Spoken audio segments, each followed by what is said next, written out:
Hi everyone, welcome back to Mike's Minutes. My name is Mike Dunn, a wealth advisor with IPC Securities. Hope everyone is having a great day and starting to enjoy some of the things that we have missed for so long. Things are starting to open up, so hopefully you're getting out there and enjoying some of those things you missed. Today I wanted to discuss a few things that I've learned both professionally and personally over the past 16 months since the pandemic began. Before that, I just want to remind you that the information presented is strictly for educational purposes and not advice, and they reflect my opinions only. So just to jump into it, what I've learned professionally from this pandemic are a few important things that I want to highlight. First, it's never wise to let your emotions dictate your decisions when it comes to investing. I sound like a broken record when I say this, and I keep saying it, and I always will say it, but this philosophy keeps proving itself over and over again. I mean, even skip back 12 months from right now, and the markets are significantly higher than they were. If you hear a noise, it's my dog. I had to feed her. You might have seen her there for a sec. I had to feed her though. It was the only way to to be able to do this video because she was bothering me. But either way, when you skip forward a year from when the pandemic started, I mean, look at where we are. The best strategy in a time like that is to do nothing. The drop was a lot faster than the one in 2008 and 2009. But over time, we have seen that markets are resilient and bounce back. Going through both of those, if you own quality investments, I want to preface that first because not everything recovers like the overall markets. Quality companies that you're not buying a stock, you're buying a company, or you're not buying a portfolio, you're buying companies, right? So keep that in mind. So as long as you own quality investments, doing nothing is usually the best in an extremely volatile time. And the past 16 months have highlighted that just as much as when you look back in 2008 and 2009.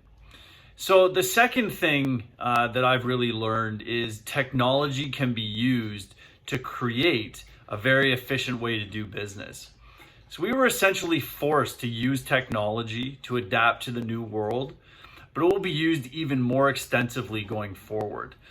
I mean, there's a lot of people that said, I'm never going to order something from Amazon. My parents are good examples. And then they order something and then they're surprised at how efficient and how fast it came to their house. So we're going to adopt more technology as time goes on, but we were all forced to use it whether we liked it or not. And that is proven in this industry as well, because the financial industry is an old school industry. I mean, we didn't have electronic signatures until the pandemic started, and we're never going to go back. Anything that I have signed, clients, we always talk about it. So it's not like it's just a random document out of nowhere. But clients can also have like an interactive meeting at home, and I can be more efficient, not only in my business, but also for the environment. Driving a lot less, more time to focus on the important things that advisors do, which is talk to clients, work on plans, research, and monitor investments, while at the same time burning less fuel. So in my humble opinion, it's a win-win for everybody. There are exceptions to what I'm saying, obviously, but overall, business has become more efficient.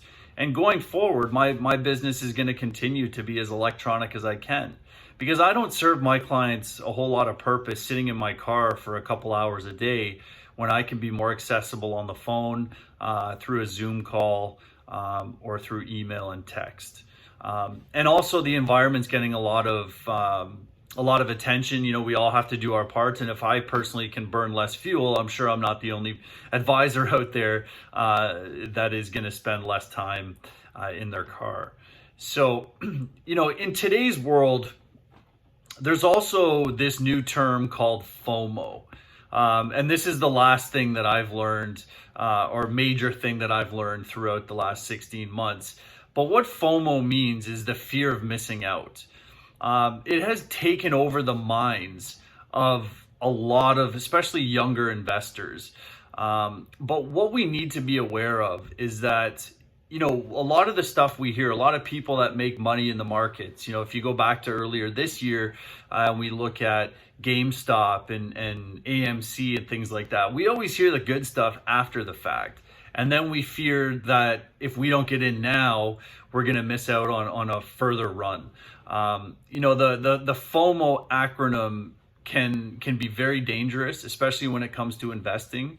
So what I tell all my clients or anybody that asks me about investing is you need to have a plan and stick to it. If your plan is to invest in the most popular asset, so right now it could be cryptocurrency, it could be housing. I'd say housing is probably one of the most popular assets right now too. But you must understand what your objective is and methodically plan things out. The reason for this is because things just don't go up in a straight line forever. The saying, what goes up must come down. To a certain degree, that can happen to a lot of companies. For example, look at cryptocurrency right now. It has been beaten up significantly over the past little while, but without a plan when you're investing in it, you're probably freaking out. If it's a quick trade, you might be caught right now and you're not sure what to do. If it's an allocation, a portfolio that you might have 5% allocated and you're not going to touch it for 20 years, then there should be no worry. So that's what I mean by sticking to a plan. Also, if you look at housing, there's some crazy things going on in the housing market. The bidding wars, people overextending themselves, buying a house without an inspection. I'm not a real estate agent. Maybe a real estate agent can comment on that. But if I'm spending that amount of money on a property and I don't really know what's in it, what if I buy it and all of a sudden it needs a whole bunch of repairs that I can't afford? So in my opinion, that's very, very high risk. So I do see a lot of this stuff. People fear that they're missing out on being a part of something, so they don't rationally think about it and then they get involved. So we've seen a lot of that over the last 16 months. So I really try to steer my clients away from all the noise that's out there. And what we do is we discuss, if somebody wants to buy, cryptocurrency or GameStop, I don't necessarily recommend it. But if that's what they want to do, we figure out how to approach it in a methodical way. Housing, I discuss with a lot of clients too, buying and selling houses. It's, you got to live somewhere. That's the first thing. But how does everything fit in your overall financial plan, your overall situation? So, I just want to highlight those few things. And that's really what I've learned, the last 16 months on the professional side. I learn something new every day. You're not growing if you're not learning. But those are three things that really stuck out to me over the last 16 months. So let's switch gears. Maybe you can learn a little bit about me here. But from a personal perspective, I've learned many things, but a couple that really stood out. Number one, figuring out what's important to me and my life. And the second one is simple is better. We all generally know what's important to us, but when everything is pretty much taken away, the most important things stand out the most. For me, spending time with my family has always been something I've enjoyed, but when you have to keep your distance and not just do what you want with your family, you tend to realize just how important they actually are in your life. Here's a good example. One of my sisters lives in Thunder Bay. I am a good brother, but I hadn't gone out to Thunder Bay a whole lot to visit her. So back in 2019, I went out for 4 or 5 days. She has 3 kids, and it was honestly one of the best weekends of my entire 2019. And I was excited to go back last summer. Then the pandemic hit and I couldn't go. So skip forward, 2 years and I still haven't gone. So, little things like that. And now when I want to go, I can't. You really, those things to me are highlighted in a situation like this. And she has, her oldest is 16. So, going from 14 to 16, kids grow up fast. And I feel like I've missed a little bit just by not having the chance to see them last year. So the other thing is simple is better. There's a little bit about my family, and I'm sure I'm not the only one that's singing this tune about family. But the other one, keeping things simple or simple is better, really stuck out too. Because for those who know me, I am to a certain degree a fairly simple person. But the world in general before COVID was going too fast. We were too focused on, well, I guess the saying, stop and smell the roses. We weren't. We were just flying by the roses, didn't even notice they were there. And I've noticed that the world was getting very materialistic. For example, you pop onto social media and then you just have all these, new houses, these trips, these things, these cars. It was all material stuff. And people were just kind of saying like, oh, look what I got. It was pretty depressing, and it's like, well, why haven't I been on my 4th vacation like these people? But what I've found is since the pandemic started, social media is not full of stuff like that. People don't really flaunt the look what I have situation. And people are posting more things like a walk in nature, how good it is to be hanging out with their family. A picnic in the park. I forgot how fun and cool a picnic was, prior to COVID, but it's actually a lot of fun. So it's very easy to get caught up in all the glamour of life, and how much money somebody can make. But these things are not ultimately what make us happy. And in one of my other videos, I talk about, what money means to people. And hey, if money means buying material things and that's what makes you happy, then hey, I'm not here to tell you that it's wrong.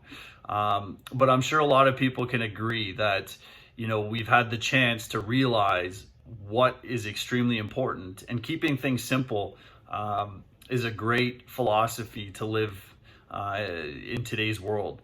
So hopefully going forward, we don't go back to the way we were. Some things will be pretty similar, but there's a lot of things that I don't think will go back to what we had before the pandemic. So that's at least for me. So I do hope that this pandemic changes you, and you really figure out what's important to you, and maybe you realized finance is something that's important, and maybe now is the time to reach out and start getting those things organized in your life. Because I don't know about you, but I feel a lot older in 2 years. I mean, you look at people you haven't seen in a couple of years, and holy crow, they're 2 years older, and you notice it. So let's now stop, smell the roses, figure out what's important. And if managing your finances is something that's important, that's what I'm here. That's what financial advisors are here to help. So, I hope you learned something here. You'll learn a bit about myself. And I did mention that I got a dog. I think I mentioned that in my last video. That's another thing that's actually changed my life. So I'll do a video strictly on that, and maybe my process to how I became a dog owner, or as my family calls now, I'm a doggy daddy. So anywho, not a huge fan of that title, but it is what it is. So I'll talk a bit about how I came to that, because my financial advisor mentality wasn't just like, oh, I want a dog and I went and got one. That's not how I work. It's a couple of years it was a couple of years in the making. So, just to get to the point where I was ready. So I'll talk a bit about that, and maybe you can learn a bit more about how my brain works. So, I'm going to conclude here. Just wanted to share a few things I've learned professionally and personally over the last 16 months. Feel free to reach out and share things that you've learned. I'm sure a lot of people learn things that they never thought they'd learn over the last 16 months, about themselves, maybe about their family, their friends, maybe their job, maybe their relationship, good and bad. But I'd love to hear what you learned. I mean, this is one thing outside of us all aging. This is one thing that the entire world has in common, is that we're fighting a pandemic. And I would love to hear what you've learned over the last 16 months. So thanks again for joining me. If you haven't subscribed to my channel, please do so you can be notified of new content. This was a little bit out of the box in terms of financial topics, but this is something that's the elephant in the room with life, this pandemic. So I wanted to skip forward from the one I did last summer and just talk a bit about where I am now professionally and personally. So like I said, if you want to share stories, reach out. I'm here to help as well if the financial part of your life is something that you want to attack going forward. So thanks again, everyone, for joining us. I really appreciate you spending your time with me. And until next time, stay safe, stay healthy, and stay invested. Take care, everybody.